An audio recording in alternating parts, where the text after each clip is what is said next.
Hello everyone, and now welcome back. Well, I guess it's not welcome back since this is game one of a series between WFZ versus Romantic, here taking place on Direbrook. Game one in what I expect to be a 3-game set. I don't know if it's a best of 3 or a best of 5, so I didn't do any spoiling. Anyways, let's go ahead and take a look at what's going on over here. We see WFZ spawning as the Undead player on the top right hand side of the map. As I quickly went by the 2-minute mark, my apologies. You can see the Death Knight already coming across. Meanwhile, it is going to be a Mountain King coming in from Romantic. Game one in the series as things get underway. Death Coil onto the Ogre Warrior, not in time, as very good management of the damage onto that unit made sure that the experience was given to that Mountain King, so no steal there. Now the Mountain King first is a curious choice. The Mountain King is generally a very strong hero at tier 2 when there is a large amount of ghouls. Now at level 1, if the Mountain King can maintain a good number of Stormbolts, he can in fact absolutely destroy his opponent's army. This is here on Direbrook, and I do want to apologize to anyone who has been waiting for more and more WarCraft 3 casts. It has taken a little bit longer as the kids have not been doing all too well, but then again, I am here back ready to cast a little bit more and hopefully be able to provide you a bit more content this coming week. Now, Forest Trolls will get taken down here. The Mountain King should not get to level 2 unless he kills enough skeletal minions as well. As you can see that the Death Knight is just wandering around here. He did take down one peasant, it appears, as we now see the skeletal minion gonna get killed by this 3-1-1 creep camp. A tech to tier 2 already a quarter of the ways away, and now we see ghouls making their way down the map. Skeletal minions are constantly trying to put pressure, and a little bit of a bait tactic there, waiting for the skeletal minions to come in only to see the Mountain King be ready to intercept them. However, the timing is going to be a little bit cumbersome as we now see ghouls have been added to this army, and this could be a very bad day. No Warden will get taken down, no problem, level 2 on that Mountain King, but he has taken a fair bit of damage as now the skeletal minions and the militia are going at it. The militia now need to be very careful. As you can see, one militia has been taken down. There is a thunderclap to try and slow things up, hitting a lot of units, and now we may see a round on this Death Knight. Death Knight getting surrounded here, and are we going to see a Death Coil? That is going to be the big question. All right, the ghouls are essentially trying to chase after this minion, or this peasant right there. I seem to be a little bit off as the Mountain King gets another Stormbolt off. Mountain King getting his kills, will get to level 3, and as soon as he speed builds an Arcane Vault here, he is going to be in a very good spot. Very low hit point peasant now hiding in the backfield. The ghouls are trying to get there, but I don't believe it's going to be possible. The Mountain King doing a good job playing a little bit of keep away as the Null Overseer gets taken down. Mountain King now sitting at level 3 with level 2 Stormbolt against a very low level 1 Death Knight. What's going to set him behind even further is the fact that the Lich is not yet being trained. The additional cost and the time it takes to resurrect that Death Knight going to set things back even further, and that really hurts an Undead. Undead wants to get to tier 3, but we now see a quick tech into Gargoyles. Alright, that tech to Gargoyles could make a number of changes.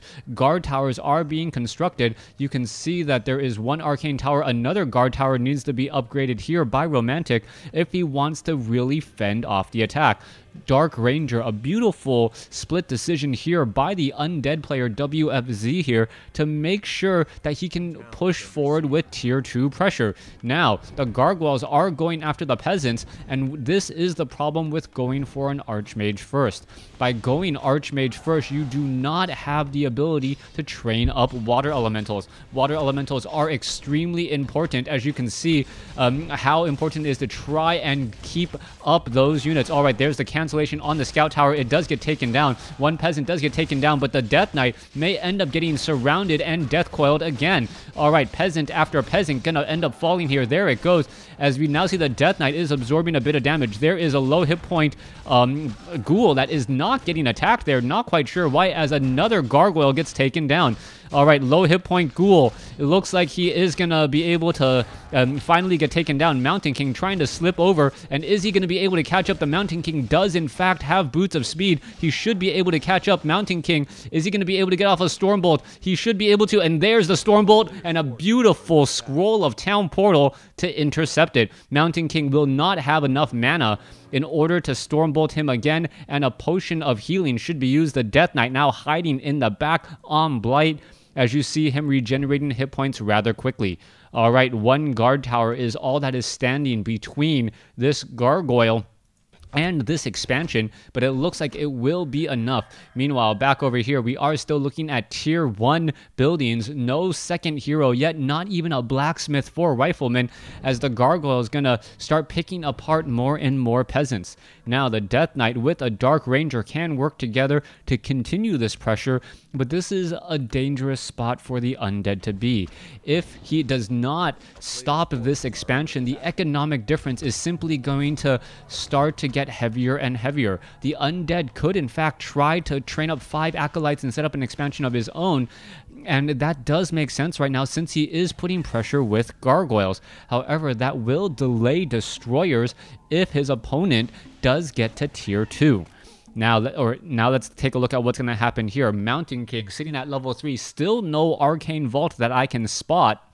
And with that, with the lack of Arcane Vault, the Mountain King is not going to be as dangerous of a threat. He doesn't have as much mana to freely throw out Stormbolts, and the fact that the Footmans don't even have Defend mean that these Gargoyles are going to be doing a lot more damage. Instead, Romantic is going to bring the pressure onto his opponent here, hoping to attack. Now, one poor Footman going to get taken down. I do believe it was taken down by a Gargoyle and not that Cold Tower, since the Cold Tower hardly does any damage, 9 to 10, as opposed to the number of gargoyles that we were currently looking at. 18 to 21 piercing damage. You can see this guard tower is about to be done, and with that second guard tower up, as long as there are units repairing this guard tower, which there are going to be plenty of peasants doing so, those gargoyles will not be able to put in nearly as much pressure.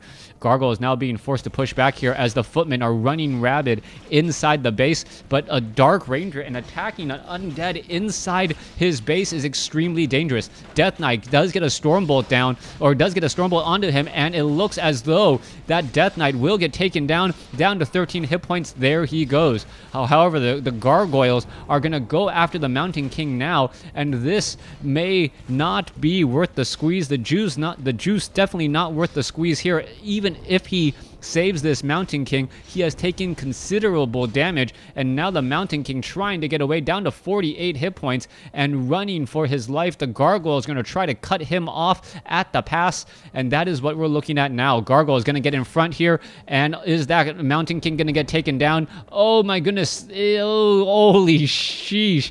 That is incredibly close. Going to use the Scroll of Town Portal instead. Did he buy the potion? That is going to be the important part. Yes, no, not enough. And the Gargoyles get the Mountain King at level 3.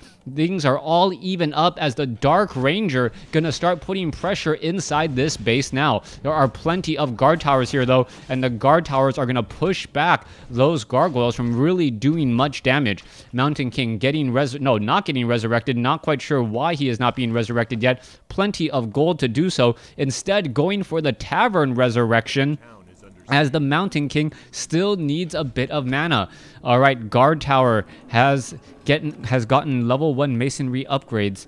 And wow, I definitely feel a little bit tired here, just a little bit out of practice in my cast. Hopefully you guys, well, since I'm drawing attention to it, let me know. Anyways, let's take a look at what's going on over here. Death Knight sitting at level 2.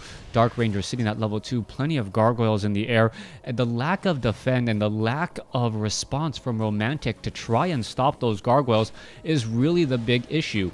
Nothing that one transition into Rifleman would not have changed. The Mountain King does get a Stormbolt off there, taking down a Gargoyle, as we now see another Scout Tower getting taken down. Gargoyles going after the Guard Tower here. The Footmen now with defend, so at least the other units are protected. And now you see that Romantic has finally teched in response to the gargoyle threat. That wasn't the case moments ago, and that's the reason why so many footmen were lost. The problem, though, is that a good amount of experience was given to the Dark Ranger and the Death Knight from the death of those footmen. So, even though he does have the proper counter units, if he had gotten that defend a bit earlier, perhaps he wouldn't have to be dealing with such high-level heroes. Gargoyle is going to go ahead and finish off the Troll Berserkers there. Dark Ranger absorbing a Death Coil to try and make sure he or she does not fall. Skeletal minions coming in, absorbing a bit of damage, as well as the Dark Ranger now trying to back off. Alright, the Gargoyles are pretty much going to eat this rest of this creep camp alive here, as the Ogre Lord chasing after nothing. Not going to really be able to do very much. Alright, let's take a look at this. There's another Shockwave. Ogre Lord by his lonesome self, as we see Ogre Lord now taking down level 3 on the Dark Ranger.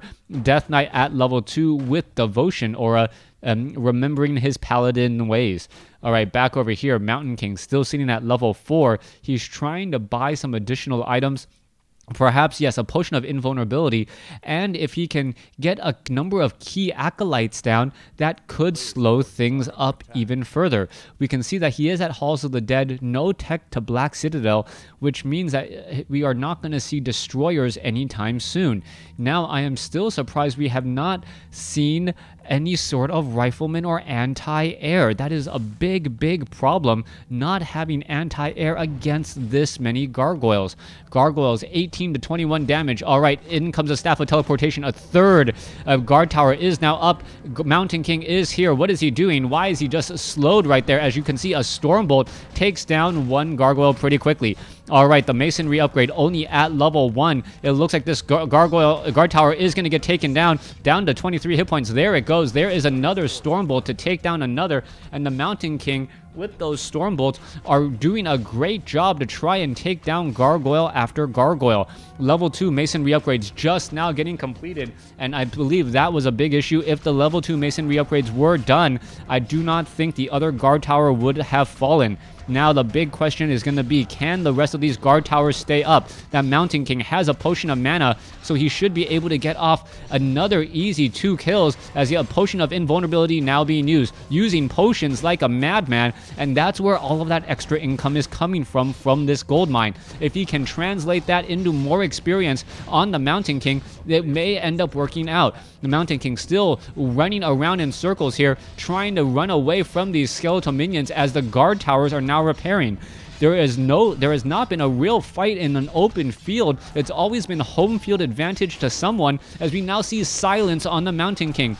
Silence on the Mountain King, preventing those Stormbolts, as the Mountain King still trying to run around. Are we going to see another Stormbolt here? That is the question, as another guard tower gets taken down. Dark Ranger now getting surrounded. Death Knight still has no mana. This is going to hurt tremendously, but she's able to slip back. Alright, last guard tower. Everything riding on one guard tower, trying to stay up, as the Mountain King doing his best, now going after the Death Knight instead of those gargoyles. I don't know if that was the good choice at all, as the last guard tower has fallen.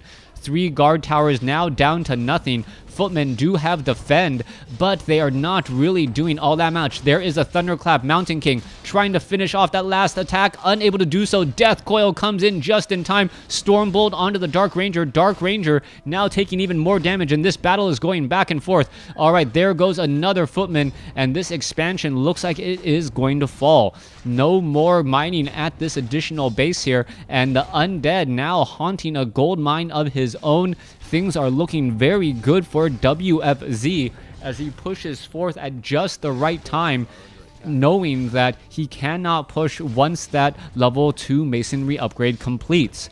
Now clearing up the rest of this town hall here, the gargoyles with that devotion aura, that additional +1 armor may have played a very big role, in addition to the blight here, as flying machines now fly about. Alright, flying machines are rather strong against anti-air, except for the fact that gargoyles themselves are anti-air units, dealing 61 to 70 melee damage per attack. Alright, more flying machines, triple flying machines making their way over. Are they going to be able to get off enough shots? No, they are now backing off again. I do believe we have the flak cannon upgrades, and the flying machines have upgraded armor. All right, ooh, Dark Ranger uses a potion of invisibility in order to get away, and also bought the Dust of Appearance so that the Mountain King could not reveal her. A bit of surprise there, as now the Blood Mage using the mana battery strategy and also being able to attack air. That is going to come as a big surprise here, as the Mountain King gonna teleport back to the back to that Blood Mage. Now gonna siphon some more mana into that Mountain King, and the Mountain King has become a prominent threat once more. Blood Mage down to 102 mana, doesn't want to absorb any further, as Romantic getting more gold from this gold mine, and we see a bit more life in Romantic in this human versus undead matchup. Very great game so far. No time to rest and collect myself. Both players have been putting a lot of pressure. Now, I would say that the response time is a little bit less than normal in terms of adapting to your opponent's strategies, but at the same time, Undead Death Knight with Gargoyles is not your typical Undead versus Human matchup. Also, Mountain King first is not your typical Undead versus Human matchup. Alright, gonna go straight after that Dark Ranger to try and get some damage down. You can see the Blood Mage absorbing some damage. Mountain King taking way too much damage here. Maybe forced to use a Scroll of Town Portal, trying to get away. You can see that the black arrows are coming in, and the Mountain King, is it gonna use a Scroll of Town Portal? Yes, it will. Flying Machines now come back over, trying to do a little bit of damage, but the flying machines, some of them fly a bit too far away, unable to use the Scroll of Town Portal to hurry back home. Mountain King very low on hit points, no priest for healing, as the Mountain King himself now getting Staff of Sanctuary. Perhaps would have been like to hide by these arcane towers and these guard towers instead of being just so vulnerable off to the north. All right, oh, siege engines. Are we getting the anti-air upgrade? No, we are not. The siege engines themselves are just going to be walking straight into the undead base. Because of the number of gargoyles that we have and the fact that they only deal piercing damage, siege engines are extremely difficult to stop. Piercing damage takes reduced damage from heroes, or sorry, fortified armor takes reduced damage from heroes and piercing, meaning that these siege engines are just going to try and rush into this location, taking down key buildings. At the very least, it is buying time, as Romantic now making his way over to the expansion here, except for the fact that we already see a great transition into meat wagons to try and stop those siege engines. Siege engines going to be a failure before they even get started, as we are now looking at more guard towers coming in off over here. We need to see a bit of repairing. Unhuman Tri-Hero now, Mountain King, Blood Mage, Paladin, and are we going to perhaps see a bit of repairing? That is going to be the big question here. There are a whole bunch of guard towers here, and now guard tower number 1, it is going to end up getting canceled, as the flying machines are getting webbed down by the Crypt Fiends. All right, beautiful 1-2 punch. The Blood Mage, if it gets to level 2, is going to change things up just a bit, as, oh, silence onto the Blood Mage. Staff of Sanctuary sends him all the way back home, but I think this is going to be it. Mountain King now trying to run for the hills. You can take a look. Guard towers not going to be completed, and that is pretty much going to be it. Mountain King, unless it's able to take down the Death Knight, is not going to be able to stop this army going after the Lich, and I think it's just going to be a matter of time. It is a very strong effort, but still not enough, as Romantic gives the GG and waves the white flag. Game 1 going to WFZ. The hero score making the big difference here. A level 4 Dark Ranger and a level 4 Death Knight compared to a level 4 Mountain King and a level 1 Blood Mage. Thanks for watching. Thanks for listening. Hope you guys enjoyed Game 1. Please stay tuned for Game number 2.